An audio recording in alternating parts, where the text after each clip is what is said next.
What's up, everyone? Welcome back for episode 6, the finale of Can You Beat Pokemon Red with a Single Weedle? In the last episode, we had some tough gym battles against Blaine, Sabrina, and Giovanni, and we finish off the episode by beating the rival on the way to Victory Road. At the end of this video, I'll be announcing the next challenge, so don't forget to subscribe if you like this type of content, and with all of that out of the way, let's find out if you can beat Pokemon Red with a single Weedle.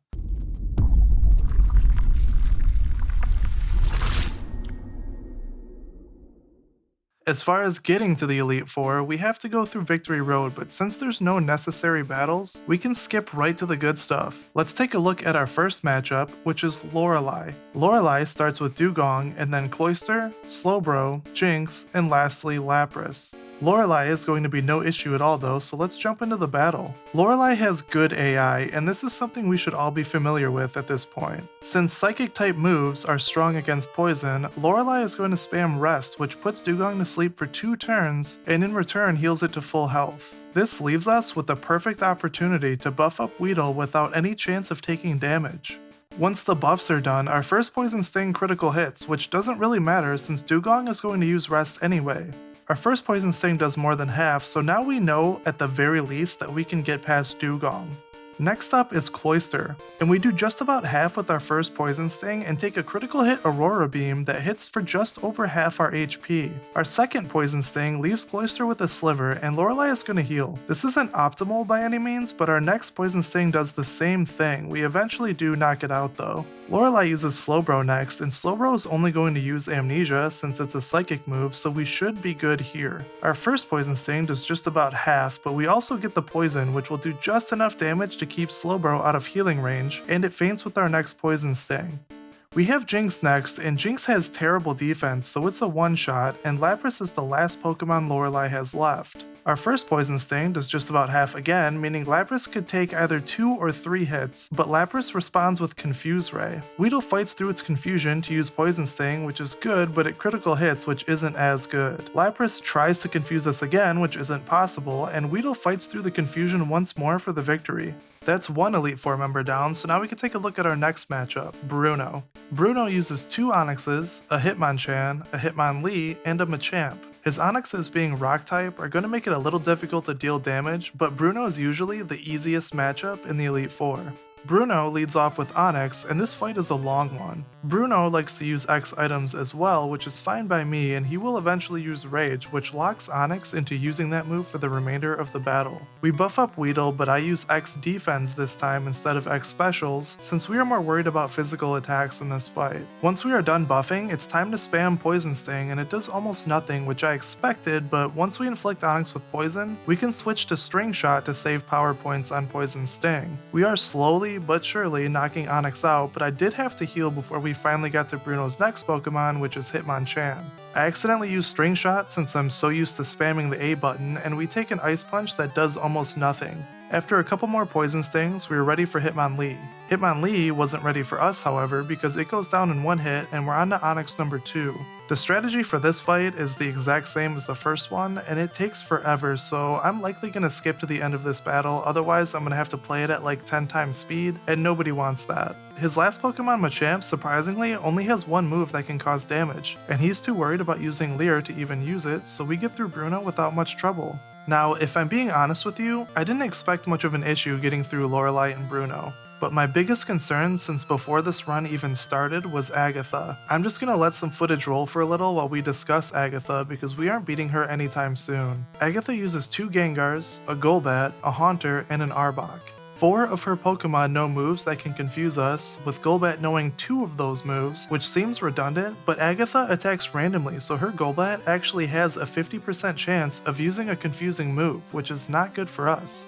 But we're gonna get back to Golbat in a second. 2 of her Pokemon also know Hypnosis, and both of her Gengars and her Haunter know Nightshade, which does damage equal to their level, and that ignores our buffs. There's also Arbok, who is the least scary member of her team, but he knows Glare, which can paralyze us, and if all that isn't bad enough, let's circle back to Golbat. Golbat knows Haze. Haze removes all status conditions and buffs on our Pokemon, so any X attacks and X specials we've used are going to be nullified.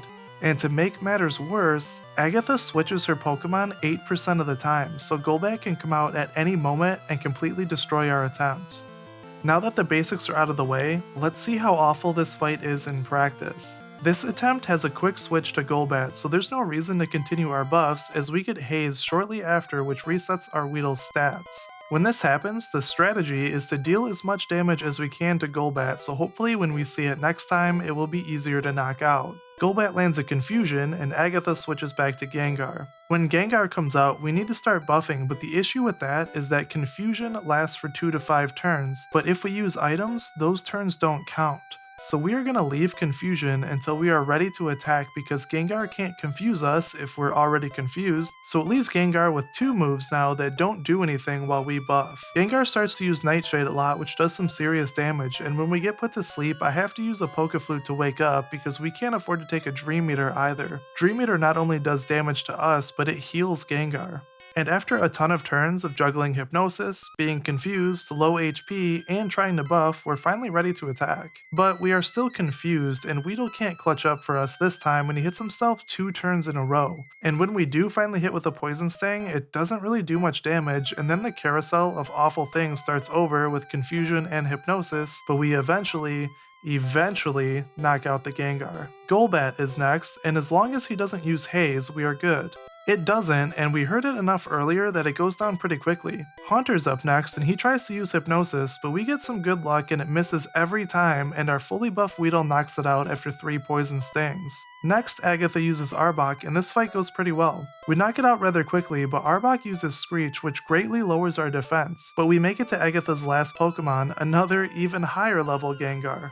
Our Poison Stings look to be doing about 1/4 damage, and it uses Dream Eater while we are awake, so that doesn't do anything. Our next Poison Sting gets it to about half HP, and Gengar uses Confuse Ray, which hits. The next turn we hit ourselves in Confusion, and we knock ourselves out. We had 172 HP, and we knocked ourselves out. This fight might be the worst thing that's ever happened to me. I can't even describe the emotions that I felt from that fight, but we did learn one thing. We learned, at the very least, that the fight is possible. And after an hour of attempts, we get this run. I do want to point out, however, that this entire battle took 16 minutes, so I'm gonna have to cut it up because it's just brutally long. We start with the usual strat of buffing against the Gengar and healing if we need to. We take a couple Nightshades while buffing, and of course we get confused as well. We also take a Hypnosis, which we have to use the Pokeflute for. And once we are done with our X attacks, Agatha switches to Golbat. We start this fight by hitting ourselves in Confusion while Golbat tries to confuse us again. We hit our second Poison Sting for maybe 1/4 damage, and take a Wing attack that forces us to heal. Golbat insists on confusing us, so we're already confused, and Weedle doesn't hit himself for a couple turns, and we have Golbat down to just over 1/4 HP, and that's when our luck runs out. Weedle hits himself in Confusion, and Golbat uses Haze, removing all of our buffs. Our next Poison Sting does barely anything, but it knocks Golbat into healing range, and Agatha uses a Super Potion. At this point in the battle, there's really no reason to try to buff Weedle up again since Golbat's going to use Haze, and we have a limited number of X items left. This is the part of the battle that takes forever. Agatha starts switching back and forth between Golbat and Gengar, leaving me without an opportunity to buff, and I'm constantly confused or asleep, causing me to waste turns to stay alive, so let's jump forward about 20 turns. At this point, Golbat is back out. We aren't buffed at all, but Agatha runs out of Super Potions, so we can finally whittle Golbat's health down, and now the threat of Haze is gone as we knock out Golbat. But I did have to burn through a ton of potions to stay alive. When Gengar comes back out, we start buffing again, but he's absolutely merciless this time. I expect to be confused and put to sleep a lot, and we definitely were, but the amount he used Nightshade was truly unlucky. You can see that I'm running out of healing items as I'm trying to keep Weedle alive and get its stats back up so we can hopefully win. When we are finally ready to attack, we hurt ourselves in Confusion, and Agatha switches to Haunter, which isn't terrible, but we're forced to heal up yet again. Weedle fights through Confusion to land a hit on Haunter, then we take a Nightshade. The next turn we hit ourselves in Confusion, and Agatha switches back to Gengar. I've never seen her switch this much in one battle. Weedle shakes off its Confusion to land a Poison Sting, and then immediately gets confused again by Gengar, and we hit ourselves once again, forcing another heal. We shake off the Confusion quickly this time and land a couple attacks on Gengar and take a Nightshade in the process. And then a move that shocks no one at this point, Agatha switches back to Haunter. Haunter goes down with a couple Poison Stings, and Gengar was already at red health, so when it comes out, it only takes one more attack to knock it out. Arbok comes out and he's still a 3-hit KO. We take a bite and he misses with Screech this time, and we're on to Agatha's last Gengar again. We exchange Poison Stings and Nightshades for 2 turns, forcing us to heal, and then Gengar finally confuses us. And the bad confusion luck continues as we hit ourselves again and take a Nightshade, and then Weedle shakes off the confusion before landing a Poison Sting. Gengar goes for Toxic, which can't affect us since we're Poison type, and we finally knock it out with one last Poison Sting. We finally defeated Agatha, the one battle I was worried about this whole time. After the battle, I go to heal up our Weedle for the next battle, and I realize that we only have 1 potion left. For those who may not know, you can't leave the Elite Four once you start. You either have to finish the game, or your team needs to be fully wiped out and you start the Elite Four over again. So I can't go buy more potions now, and 1 isn't going to be enough to make it through the rest of the game. I spent all the money I had on X items and potions before the Elite Four, so even if I did restart, I can't buy any more. And if I lose on purpose, we haven't made enough money to restock on X items and potions, so even though we beat Agatha, we still kinda lost. The only choice I have is to fight her again and get better luck so I don't burn through as many items. Remember earlier when I one-shot myself in confusion and said that that was the worst thing that's ever happened to me? Well, that got dethroned really fast. But at this point, we only have 1 option, so let's try Agatha again. And 17 attempts later, we finally get a decent attempt. Agatha starts this attempt by immediately switching to Golbat. This allows us to whittle it down quite a bit, and this time we didn't waste any X items and only had to heal 1 time. Once we get Golbat down to about half health, Agatha switches back to Gengar. Now we can start our buffs while Gengar takes us through his usual purgatory of moves. After taking a handful of Nightshades, using the Pokeflute to wake up from sleep, and of course being confused, Agatha switches back to Golbat. We hit ourselves in confusion the first turn, but the second turn we shake off confusion and knock Golbat down to red health, which makes Agatha use a super potion. We hit with another Poison Sting, taking Golbat to red health again, and Agatha uses another super potion and haze. So now our buffs are gone and we get confused again. Deja vu, anyone? But this time, even Weedle has had enough. Weedle is confused, but he hits 6 times in a row with a base strength Poison Sting to knock out Golbat. Now we can buff up against Gengar and Agatha switches to Haunter, but let's skip past the buffing this time.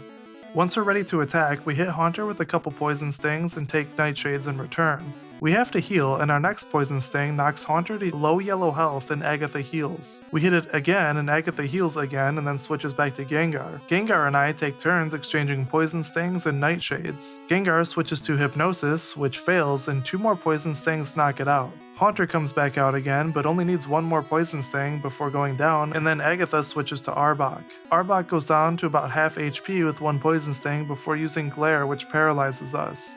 Our next Poison Sting knocks it to red health and Agatha switches to Gengar. We take a Nightshade, leaving us with 24 HP, so we have to heal. Agatha switches back to Arbok and we can knock it out really quickly and then back to her last Gengar. I would love to say that Weedle ignored the paralysis at this point and just took care of business against Gengar, but he didn't. He was fully paralyzed for a couple turns, and Gengar of course confused us, but Weedle powered through it all, and we finally got the win against Agatha. This time, it's real, we're moving on, we have exactly enough X items left for the rest of the game, and 6 Hyper Potions, which should be enough. The next fight we have, and technically the final member of the Elite Four, is Lance the Dragon Trainer. Our big concern here is his Gyarados because of Hyper Beam. No matter how buffed we are, Hyper Beam is gonna hurt. But if you take a look at Lance's team, after Gyarados he has 2 Dragonair and Dragonite at the end. If you look at their moves, you'll see they all have Agility and Dragonite has Barrier. Those are all psychic, non-damaging moves, so we really only have to be concerned with Gyarados when setting up and Aerodactyl. It did take a few attempts to get the right amount of luck to get past Gyarados, and I'll show some of the bad attempts quickly because they are really quick. When we lose to Gyarados, it happens fast. We start by using X specials first to hopefully negate some of the damage Gyarados can dish out, but Dragon Rage hits for 40 HP no matter what. Gyarados knows Leer, Dragon Rage, Hyper Beam, and even Hydro Pump can take Weedle all the way down to low health pretty quickly, and we don't have enough potions to potion spam. So we have to balance Weedle's HP a little bit and hope that we don't take a Hyper Beam when we're in yellow health. Gyarados also hits with crits quite a bit, which pretty much kills that attempt instantly. So after a bunch of quick losses, I decided to change up the strategy. Since we don't want to hang around in this fight with Gyarados for too long, I'm going to start the battle by poisoning Gyarados and then start our buffs. This seems to work well because we can tank a few Dragon Rages, and Hyper Beam has a recharge turn where Gyarados can't move, so it'll be taking poison damage, not attacking, and giving us a free turn to heal. This seems to work well, but once we get Gyarados down to red health, Lance uses a Hyper Potion. By this point we're fully buffed though, and Gyarados is still poisoned, so we're dealing pretty solid damage, and even though we had to use more heals than I was hoping for, we knocked Gyarados out. Lance has back-to-back Dragonairs next, and as I said earlier, they're not going to do anything. They simply use Agility, which boosts their speed, but Weedle is doing his thing and they're no issue. Now we have Aerodactyl, which is really the last Pokemon Lance has that can do anything to us. Our first Poison Sting does alarmingly little, and we take a critical hit bite. Then Aerodactyl confuses us, and we knock ourselves out with 106 HP. Okay, that's getting old pretty quick, but clearly there's a path to victory with this strategy, and the very next attempt gives us just that battle. Gyarados starts by using Leer, and remember Leer is activating the badge boost for us, so our Poison Sting and Special are getting a bit of a boost. Once we inflict poison on Gyarados, I decide to not boost and just go for the throat. A few turns later, we knock it out. Yes, what you just saw was a Weedle taking down a Gyarados without any X items, and we already know how the Dragonairs are gonna go. They're not gonna do anything, and I'm going to buff up Weedle, so let's just skip to Aerodactyl. This time, Aerodactyl goes for Bite, which doesn't do much, and then we get the poison and it misses with Supersonic, and one last Poison Sting finishes it off. And just like his two Dragonairs, Dragonite isn't going to do anything, but this fight actually took forever. Lance heals Dragonite fully once it's at low health, and Weedle ran out of power points for Poison Sting, and I played it safe. I just used String Shot repeatedly until Dragonite fainted from poison. And it turns out that I had 2 power point restoring items though, so I didn't really have to do that, but I mean, who doesn't enjoy watching a Weedle whittle down a Dragonite when it simply just does nothing? And with Lance down, we only have one battle left. Our rival, the infamous Cheeks, has a culmination of bad matchups for us. He has Pidgeot, Alakazam, Rhydon, Gyarados, Executor, and Charizard. This fight doesn't go as smoothly as it did at the end of last episode, and let's look at why. The rival's Pidgeot now knows Sky Attack, and that makes this battle very similar to Lance's battle with his Gyarados. Sky Attack does some serious damage, and the reason for that is that it's a physical attack. Had I realized that earlier, I would have bought more X defense and it would have made this a lot more consistent. And beyond Sky Attack, Pidgeot just crits a lot in general, and all of his moves are already super effective. So even if I did have X defense, it would still be a balancing act of buffing and hoping not to get critical hit. Either way, we're just in too deep to turn back now, so we're just going to need Pidgeot to cooperate a little bit. After a few failed attempts, I finally get one where Pidgeot doesn't use Sky Attack too many times. We have 4 Hyper Potions left at the start of this fight, so really we can take at least 3 and maybe even 4 Sky Attacks before needing to reset, so it's really not asking that much of Pidgeot. It's more of when Pidgeot uses them that can decide the battle. And don't forget that as we are using our X items, our defense is still getting boosted a little every time, so as the battle continues on, Sky Attack is doing less and less damage to our Weedle. Once we're ready to attack, we get a critical hit, but it does inflict poison. I was pretty confident that we would get past Pidgeot at this point, so I even restored our power points for Poison Sting. A few attacks later and we knock Pidgeot out. The rival sends out Alakazam next, and our Poison Sting does a ton of damage and almost takes him down to red health. His Psybeam does barely anything to us, so we knock it out on our next turn. Our health is low, but Rhydon barely attacks, so I just continue to use Poison Sting. He mostly uses just Leer and Tail Whip and lowers our defense, but he does eventually go for Fury Attack, and honestly, if it had hit for more than 2 turns, we would have lost. I definitely should have healed here. Rhydon continues to use Leer and Tail Whip, so our defense is getting terribly low, but on the plus side, all of our other stats are getting boosted every time. You can see here that I learned my lesson as I heal after his next Fury Attack. A few turns later and we knock out Rhydon, and our attack is so boosted right now that I would be surprised if we lost at this point. The rival uses Execute next, and we one-shot it thanks to our ridiculous attack stat, and then the rival sends out Gyarados. Our first Poison Sting does a bit over half damage, and Gyarados misses with a Hyper Beam. Honestly, if that Hyper Beam had hit, we would have probably lost because our defense is really low from Rhydon, but it didn't, so our second Poison Sting knocks out Gyarados. Lastly is our rival's Charizard, and the final Pokemon before we can win the run and beat the challenge. Our first Poison Sting takes it down to yellow health, and Charizard gets poisoned. Charizard responds with a Fire Spin, and at this point I knew we had won, but I had to sit here and watch this Fire Spin hit for 4 turns before we could finally finish it off and complete the challenge.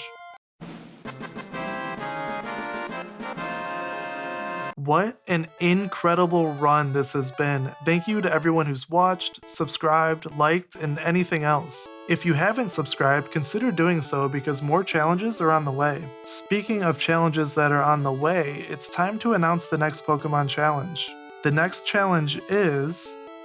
Can you beat Pokemon Red without healing? And I don't mean just Pokemon centers, I mean potions and healing moves as well. And to make it even more difficult, I won't use any PowerPoint restoring items, legendary Pokemon, or X items. This run is going to be crazy and a ton of fun. I'm also doing a Pokemon Crystal playthrough with Diddleface, a good friend of mine, and a Pokemon Legends Arceus run all on my channel. Feel free to check it out, and with all that being said, I'll see you next week for Can You Beat Pokemon Red Without Healing, Episode 1. Peace!